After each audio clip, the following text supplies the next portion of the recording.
안녕하세요. 친애하는 청중. 전 세계가 한국의 삼성 때문에 난리가 났습니다.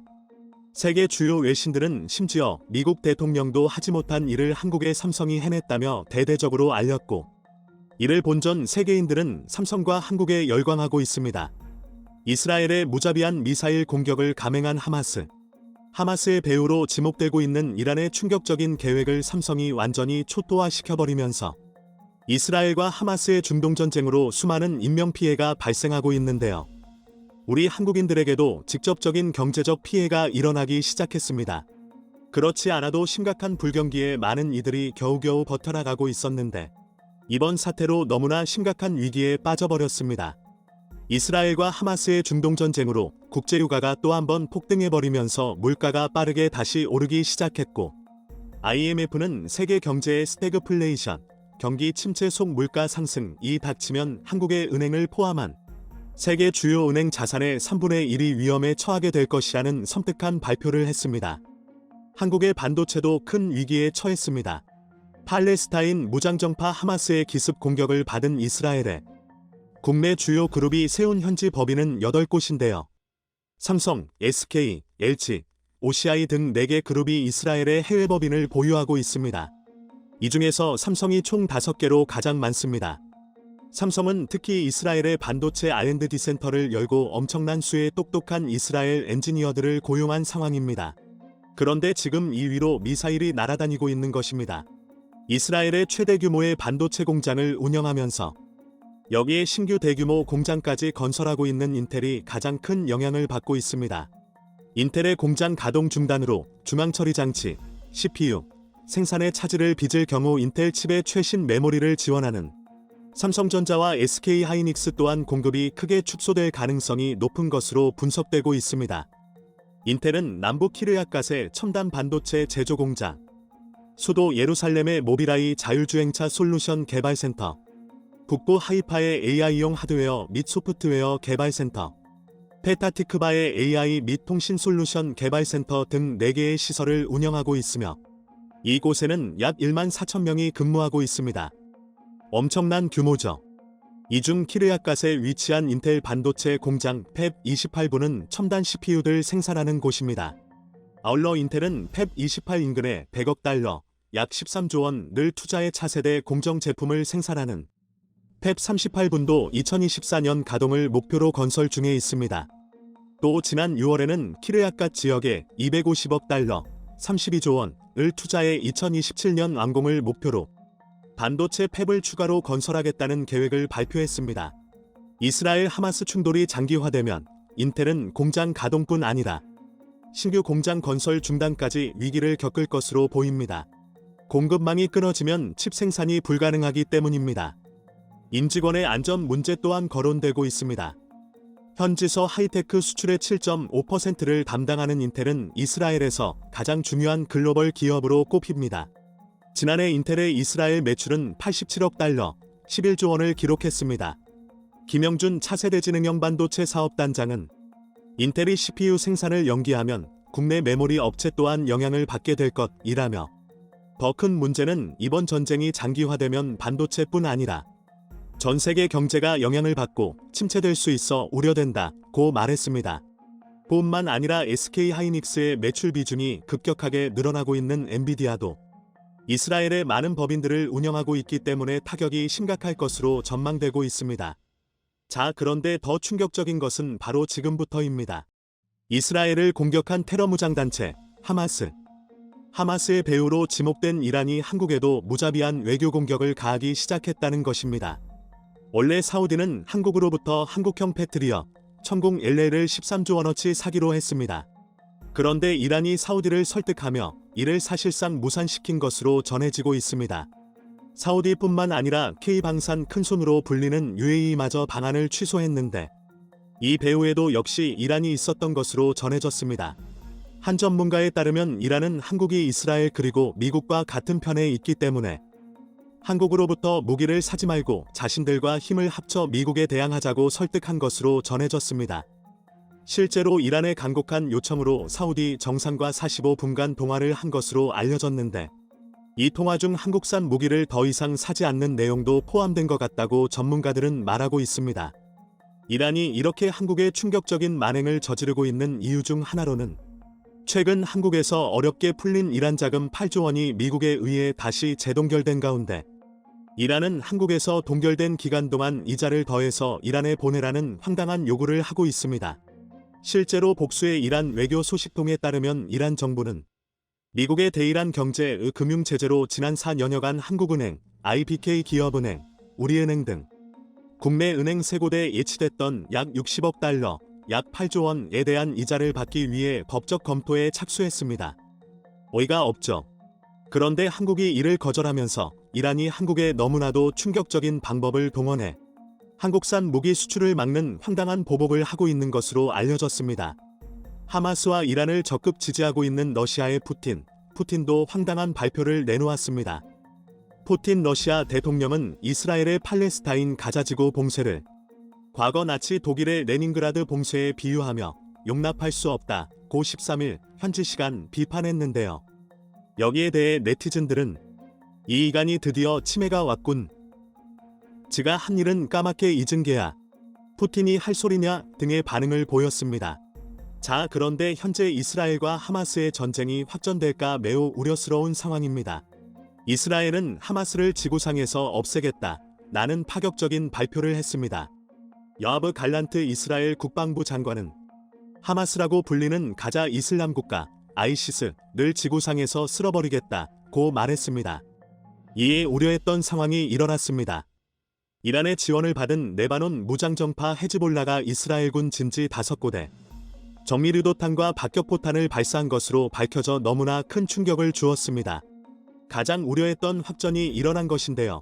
CNN 방송에 따르면 헤즈볼라는 이날 성명을 내고 오늘 오후 3시 15분 이슬람 저항군 헤즈볼라 단체들은 이스라엘에 의해 점령된 세바 농장의 시온주의자 이스라엘 진지를 공격했다고 발표했습니다.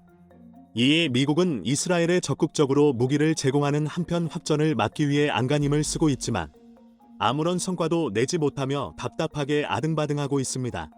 자, 그런데 대반전이 일어났습니다. 세계 주요 외신들은 미국 대통령도 못한 것을 한국의 삼성이 해낼 것 같다는 파격적인 보도를 쏟아내기 시작했는데요. 그 이유는 너무도 놀라웠습니다. 이란이 무장테러단체 하마스를 지원하고도 이처럼 뻔뻔한 태도를 보이는 것은 중동 최강국인 사우디를 완전히 자신의 편으로 만들었다고 생각하고 있기 때문인데요. 실제로 최근 빈살만 사우디 왕세자는 팔레스타인을 지지한다 라는 충격적인 발표를 했습니다. 자, 그런데 놀랍게도 삼성이 이란과 하마스의 충격적인 계획을 한방에 초토화시켜버린 것으로 전해지면서 전 세계가 열광하고 있습니다. 최근 삼성 경영진은 압둘라 알스와 사우디 장관 그리고 일행들과 극비회담을 한 것으로 알려졌는데요. 이 자리에서 삼성은 이란과 손을 잡고 미국 그리고 이스라엘에 맞서려는 사우디의 생각을 완전히 바꿔놓은 것으로 전해졌습니다.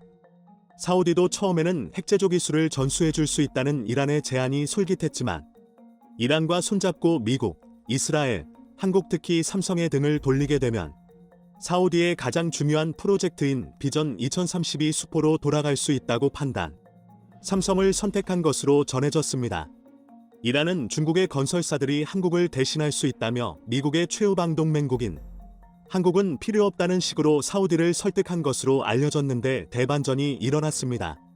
사우디가 랜드마크로 가장 공을 많이 들이고 있는 세계 최초 1km 초고층 빌딩은 한국의 삼성물산 그리고 현대건설 이외에는 전 세계 어느 건설사도 지을 수 없는 데다가 최근 이재용 삼성 회장이 사우디, 이스라엘, 이집트 3국에 직접 방문하며 영향력을 확대한 것도 큰 영향을 미친 것으로 알려졌습니다.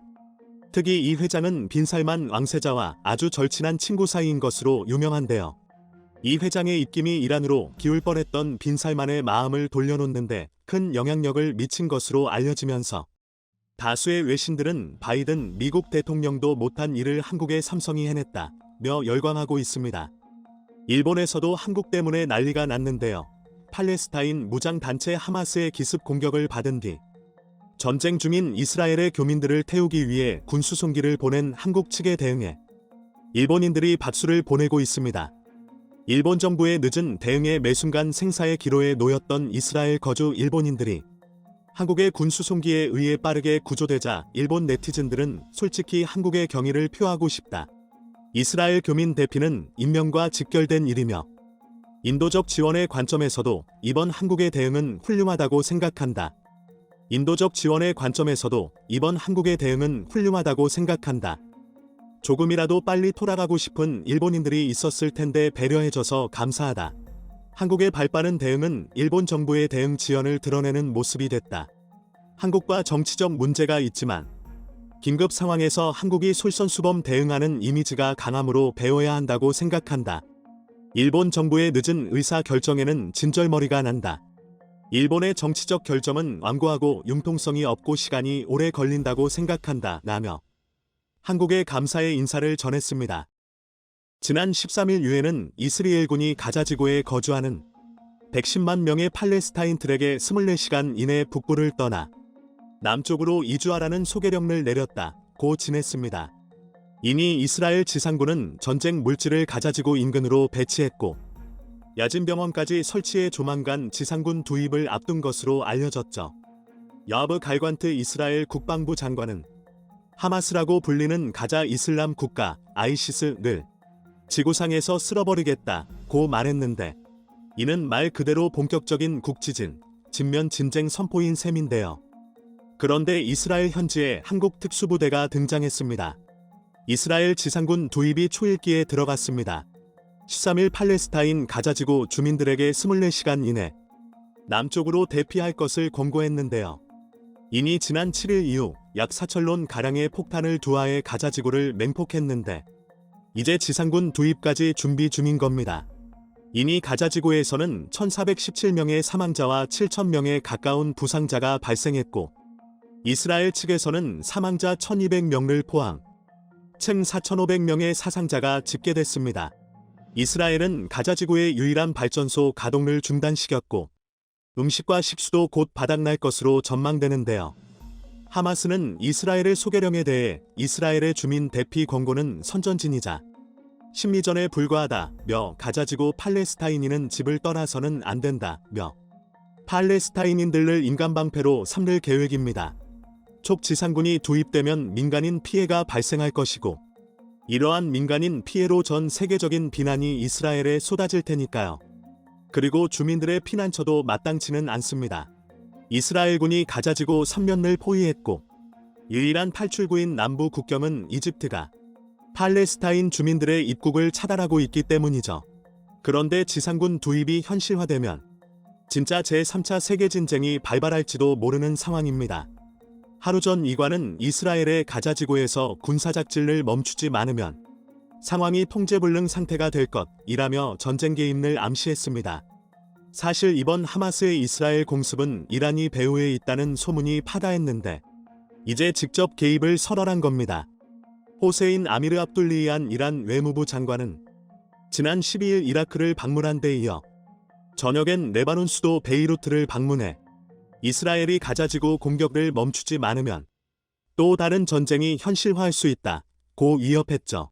그런데 이란의 개입도 문제지만 이란이 지원하는 것으로 알려진 레바논과 시리아의 무장세력 헤즈볼라와의 충돌도 피할 수 없습니다. 이니 레바논, 시리아 국경 지역에서는 이스라엘 북부를 겨냥한 무장세력의 산발적인 공격이 이뤄지고 있는데요. 이스라엘 역시 시리아 다마스쿠스 공항과 알레포 국제공항 등에 공습을 가하는 등 강력하게 대응하고 있습니다. 이에 레바논 남부 지역에서는 주민들 일부가 이스라엘의 공습을 우려해 피난길에 몰랐다는 소식이 전해지기도 했는데요. 즉 이스라엘 팔레스타인 전쟁은 이니 중동 전쟁으로 확진될 가능성이 충분하다는 뜻입니다. 그런데 미사일과 총탄이 빗발치는 이스라엘에서 안도의 소식이 들려왔습니다. 이스라엘에 머물든 한국인 163명이 특수부대의 도움을 받아 안전하게 한국으로 대피했다는 소식이었죠. 그리고 국방부가 공개한 사진 속에는 긴급 해외 임무를 앞둔 한 특수부대의 사진을 공개했는데 바로 공군의 공정통제사 CCT 컴배트 컨트롤 팀이었습니다. 15일 외교부와 국방부에 따르면 한국 교민 등 220명을 태운 공군의 KC-330 시그너스 다목적 공중급유 수송기가 전날 오후 10시 45분쯤 이스라엘에 착륙했습니다. 수송기에는 한국인 장기 체류자 81명과 단기 여행객 82명, 일본인과 일부 일본인의 다국적 배우자 등 51명, 싱가포르인 6명이 답승해 함께 이스라엘을 빠져나왔는데요.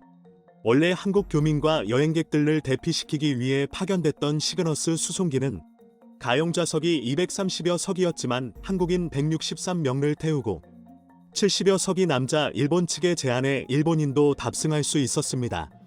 가미카와 요코 일본 외무상과 미즈시마 고이치 주이스라엘 일본 대사는 한국 정부가 일본 국민의 긴급 귀국을 지원해 준 데 대해 감사의 뜻을 표하기도 했죠. 그런데 이 작전을 수행한 특수부대가 바로 공군의 공정통제사입니다. 그런데 존재 자체가 극비인 공정통제사가 최근 몇 년 사이 부쩍 활동량이 많이 졌습니다. 왜냐면 세계가 불안해지고 극비작전이 필요할수록 진먼에 등장해야 하니까요. 2021년 탈레반이 아프가니스탄을 점령했을 때도 미라클 작전으로 391명을 탈출시켰었고 소래 사울 수단에서 내전이 발생했을 때도 투입되어 우리 국민 28명을 안전하게 한국으로 탈출시켰었습니다. 아이러니컬하게도 전 세계 곳곳이 진쟁의 소용돌이에 휘말릴수록 이들의 존재는 더 빛나기 마련입니다. 사실 CCT에 대해서 알려진 것은 그리 많지는 않습니다. 우선 한자에서 알 수 있듯 공정통제는 진쟁 시 공수부대원이나 물질을 공수하는 것을 의미합니다. 그래서 진쟁이나 긴급작전 시 제1민저 적진에 침투해 아우니 항공작전을 수행할 수 있도록 항공기 초기 관제, 화물 및 병력 두하 통제 등의 임무를 수행이죠. 이틀 위에 육해공 어디든 수단과 방법을 가리지 않고 제일 먼저 적진에 파고들어야 합니다.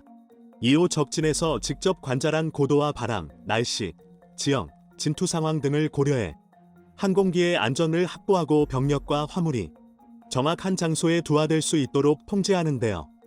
그래서 이들이 제대로 공정통제 임무를 수행하지 못하면 적진에서의 작전은 시작도 못하는 겁니다.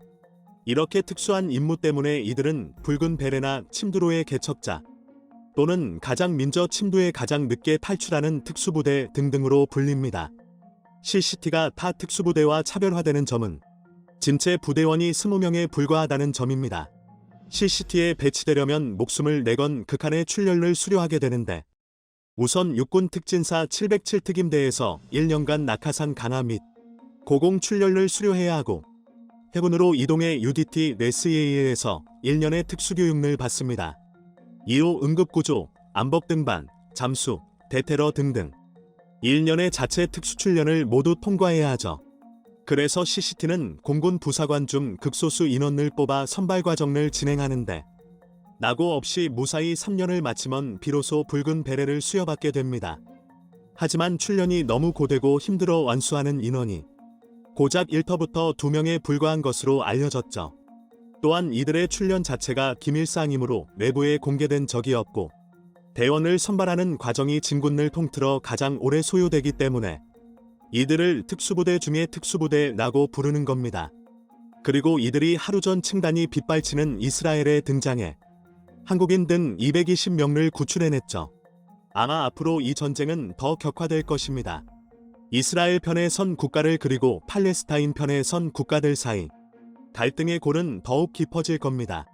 이스라엘이든 팔레스타인이든 누군가를 지지하는 것 그 자체로 비난할 수는 없습니다만 적어도 우리는 전쟁이라는 폭력적인 사태에 대해서만은 공통적으로 단호하게 반대의 목소리를 내어야 할 것입니다. 이 전쟁의 불씨가 한반도까지 도달하지 않기를 바란다면 말이죠. 최근 필리핀과 중국은 남중국해 스카버러 암초 주변 바다에 중국이 설치한 부유식 장벽을 놓고 대립하고 있습니다.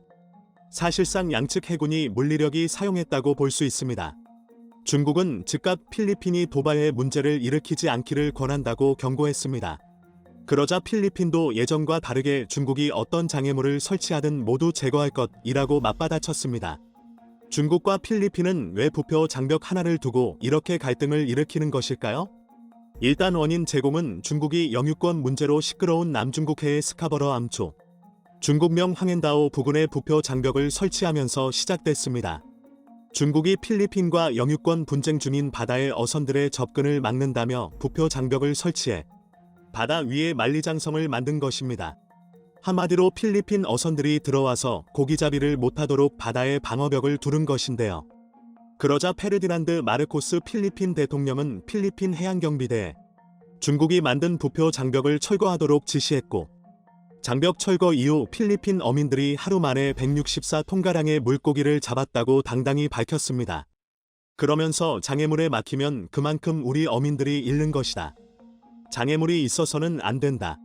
스카버러 암초 주변은 필리핀의 영해가 분명하다고 강조했습니다.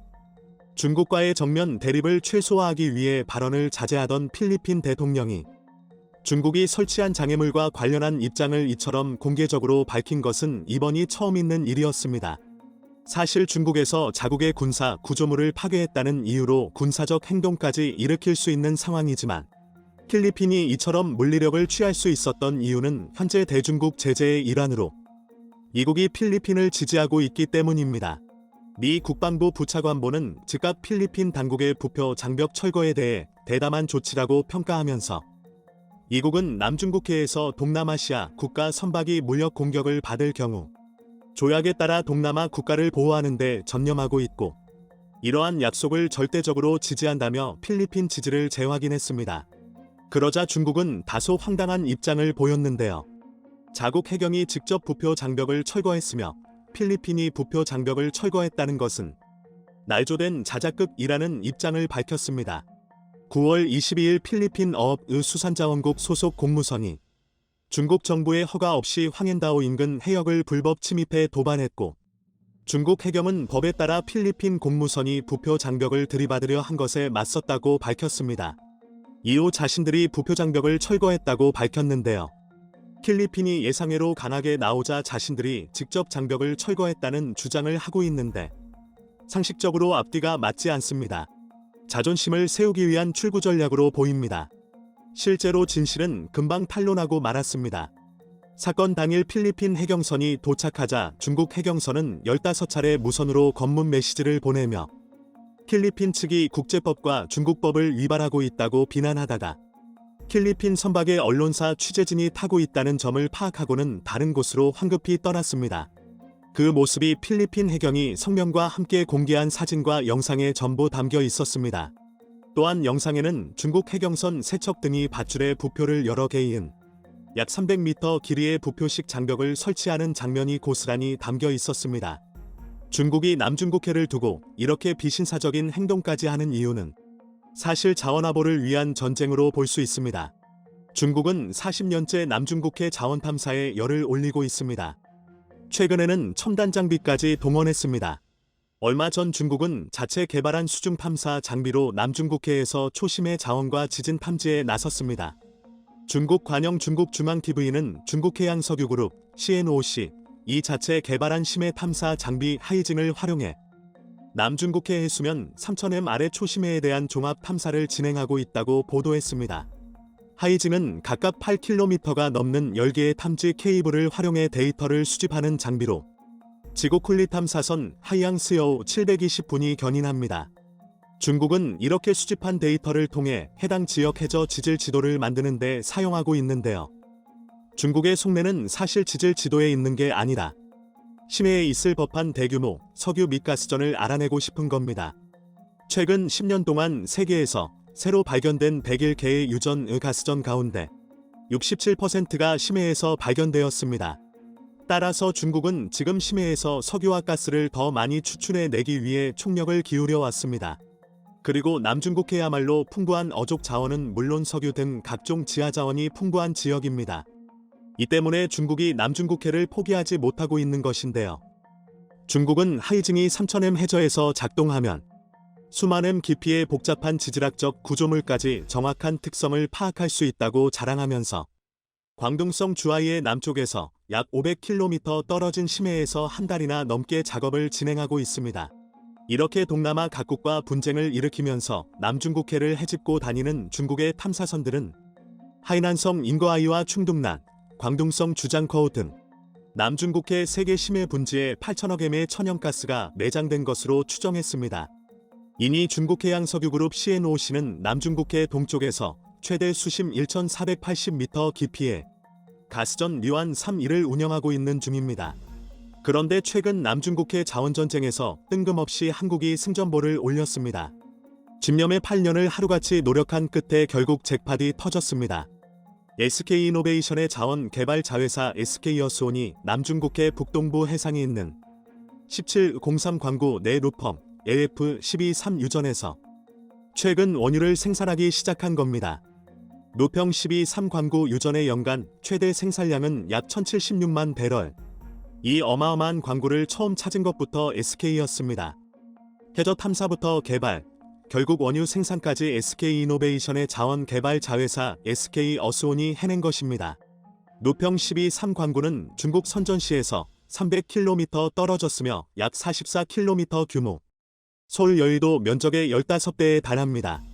이곳에서 생산한 원유는 중국 내수 시장에 판매되고 있는데 시장 상황에 따라 수출도 가능하며 필요시 국내에도 도입할 수 있어 한국의 원유 확보 면에서도 커다란 성과를 거둔 것이었습니다. SK어스온은 이 광구를 개발하기 위해 2015년 중국해양석유그룹과 광권 계약을 체결하며 국내 민간기업 최초로 남중국해 해상광구 사업에 뛰어들었습니다. 이후 독자적인 광구 운영권을 확보한 이후 지질조사, 물리탐사 등 기초탐사 작업을 통해 2018년 탐사정 시추에서 원유를 찾아냈고 생산 준비를 위한 유전평가, 생산시설 건설 등 개발을 거쳐 8년 만에 감격적으로 원유를 뽑아내게 된 것인데요. SK그룹은 이번 유전 개발 성공으로 무자원 산유국을 실현했다는 평가를 받고 있습니다. 1980년대부터 해외 자원 개발에 앞장서 온 SK그룹이 독자적인 운영권 탐사 사업에서 원유를 발견하고 개발 생산까지 이어진 최초의 사례이기 때문입니다. 더구나 SK어스온의 이번 성공은 유전 개발 프로젝트의 성공률이 10% 미만에 불과하다는 점을 고려하면 세계적으로도 주목받는 사례입니다.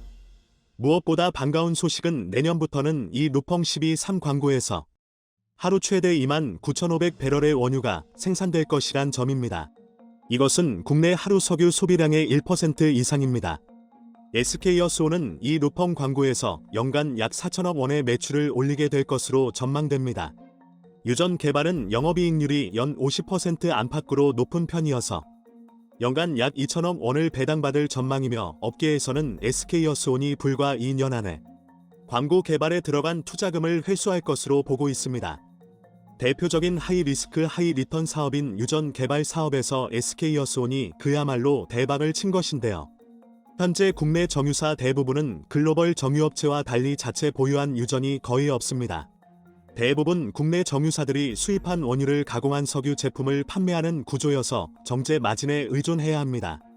쉐보론이라는 글로벌 정유사가 지난해 석유 시추 등 자원 개발을 통해 거둬들인 순이익이 전체의 85%에 이르는 것과 대조적인 것이죠. 그래서 더욱더 SK어스온의 이번 유전 개발 사례가 높은 평가를 받고 있습니다.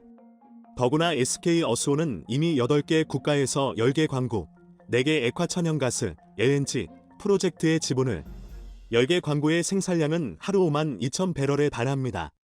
동남아 국가들과 사사건건 분쟁을 일으키며 민심을 잃고 있는 중국과는 대조적으로 지금 한국은 남중국해에서 분쟁도 없이 이처럼 기술력과 집념으로 자원 확보에 성공해 나가고 있습니다. 이번 소식에 시청자 여러분들은 어떻게 생각하시나요? 소중한 의견을 댓글로 남겨주시면 저희가 확인하고 다음 소식에 긍정적으로 반영하도록 하겠습니다. 여기까지 시청해주셔서 정말 감사드리며 구독과 좋아요는 저희 채널에 정말 큰 힘이 됩니다. 저희는 다음 소식으로 찾아오겠습니다.